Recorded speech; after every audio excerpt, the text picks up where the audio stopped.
Ahoy and welcome to my story time corner, yar. I be your captain, Mars, and I'm your reader, your storyteller, and, your scurvy dog. The Storytime Corner is a live audiobook experience. If you've ever enjoyed audiobooks, or even just bedtime stories, you're in the right place. Welcome. Hi. So what I do here is I read aloud works in the public domain, or if I have the author's permission. I've done one of those, actually, on Halloween. I have special permission from Neil Gaiman to read a thing. Anyway, and usually for the very first time, so a blind read. Such as today. We're actually doing a blind read for Treasure Island. I've never read it before. I think I saw a movie based on Treasure Island years ago, but I was a kid, so I remember pretty much nothing about it. There are pirates. Pieces of 8, yo-ho-ho and a bottle of rum, Long John Silver. And I don't remember how any of those things relate to each other. Anyway, I also try my best to give unique voices to all of the characters in the story, as well as to the narration itself. Although, learning a lesson from my reading of Frankenstein for narration, I might just go with my normal voice. There is a lot of dialogue in this book, as I understand it, so we'll certainly be doing voice acting. But I'll have an easier time doing voice acting for you for characters if I can simply read the narration in my normal voice. So I'll be going easy on myself for that, because Frankenstein almost destroyed me. That was really hard, especially the multiple chapters in the voice of Frankenstein's monster. Yikes. Anyway, if you would like to chat with us, you're more than welcome to do so. We have a lot of friendly people here, and I'm sure they'll be happy to chat with you. I would be happy to chat with you as well. Just understand that I tend to get really focused on the reading, since that's what you guys are here for. So once the reading starts, I take breaks periodically to check on the chat, but I'm not looking at it like all the time. Just so you know what to expect. If, however, you would prefer to remain quiet and lurk, that's totally fine too. Some people even fall asleep to the stream. Apparently, Nick and Kat here might fall asleep to today's stream because they're very tired. And that's totally okay.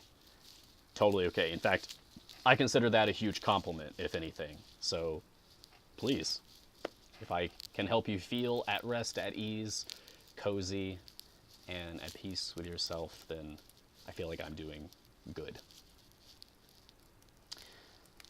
So this is a place of kindness and relaxation, and if you'd like to get yourself something nice to drink, cheers, and cozy up next to the fire, and enjoy.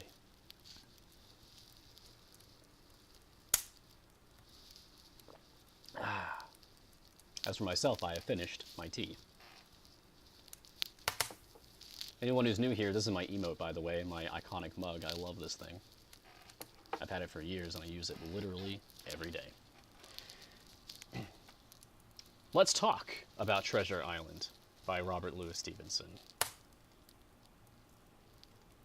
There we go. Treasure Island. Yeah, there you go, Lyra. Thank you for showing that off.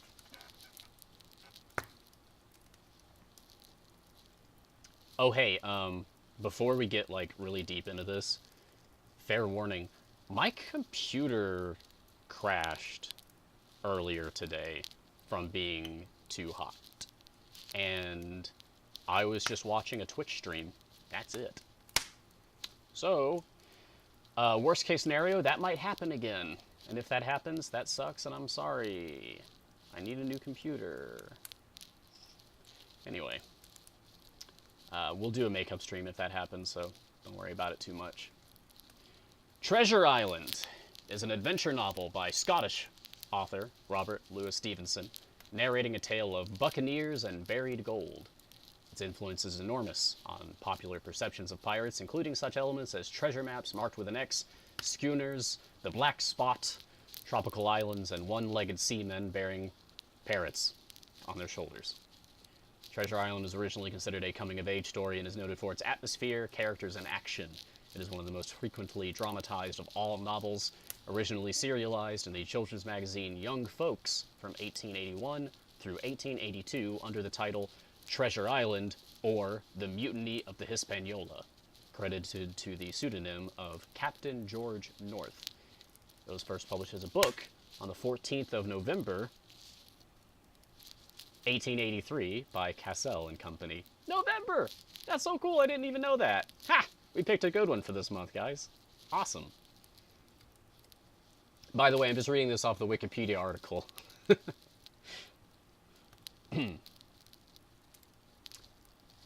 We did the same, like, prelude talking about the book for Frankenstein, by the way. For short stories, I wouldn't do this much in-depth stuff, but for an entire full-length novel, I feel like some respect is owed, you know?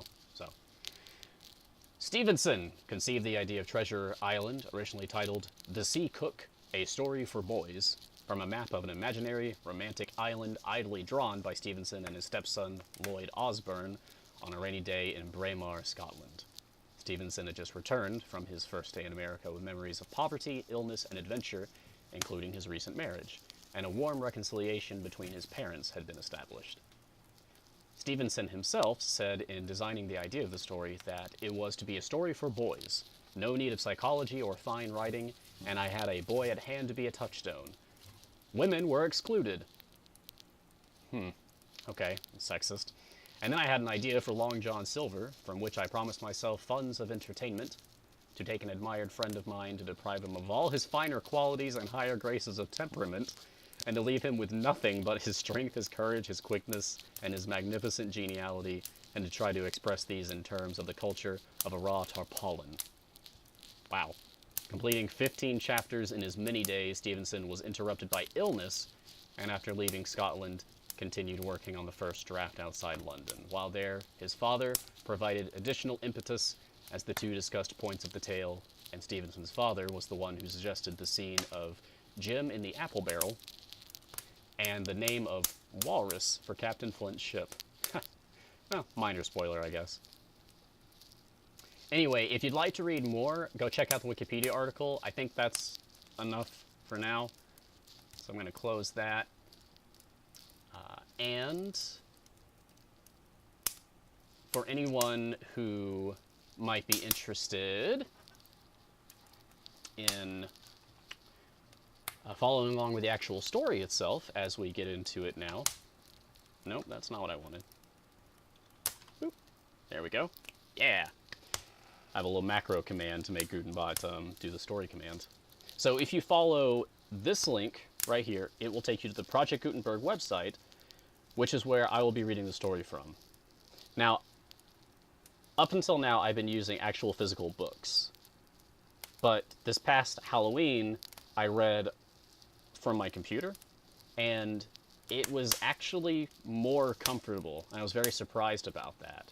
Having a book is a really good prop, but reading on my computer puts the screen like right here where I'm reading, and then I can just look up and make eye contact with you guys more easily. So I feel like it makes for a more intimate experience that way. And even if I picked up the book as a prop from my local library, that would be potentially depriving it from someone else who actually wants to read the physical book specifically. So I don't want to have to deal with that crushing guilt of depriving someone classic literature, since that is my entire thing that I'm doing here, is sharing stories. Feels like that would be undermining my own integrity as a streamer. So no physical book this time. We're just going to use the Project Gutenberg website. All right.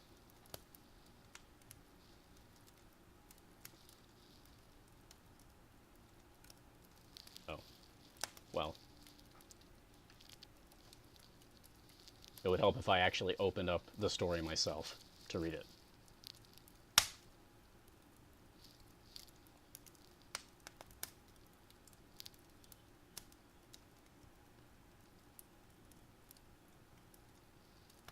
All right, here we go.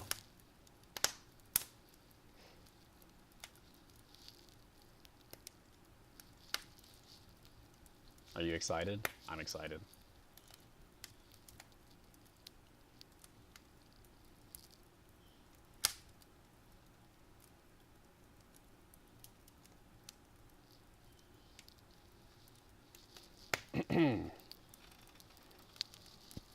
Oh, and I have not picked out the voices ahead of time. Sometimes I do, but I have not done so this time, so we'll see how it goes. I mean, besides doing this voice for something, I'm sure. Might be the first piratical person we meet.